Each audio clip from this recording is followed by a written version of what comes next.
Victoria's Director of Public Prosecutions is pushing for much longer jail terms for violent home robberies.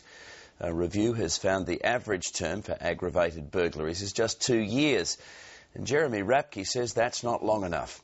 As Josie Taylor reports, he's urging judges to consider the maximum sentence of 25 years. For those about to face court for aggravated burglary, expect to get a letter from the Director of Public Prosecutions. Jeremy Rapke says he's informing defendants that from tomorrow, prosecutors will be arguing for much longer jail terms. Over the past decade, the average sentence for aggravated burglary has been 2 years. The maximum sentence is 25.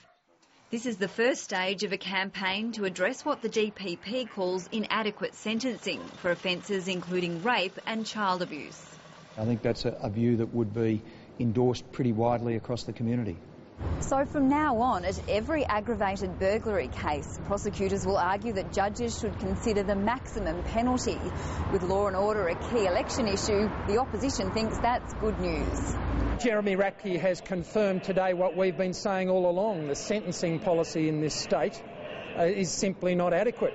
Another key election issue is addressing climate change and for the government fending off the threat of the Greens in electorates like that of Housing Minister Richard Wynne. He was there as the Premier announced the opening of an office of solar energy and $30 million worth of grants. It's a signal to the outside world that we're open for business in the solar energy area.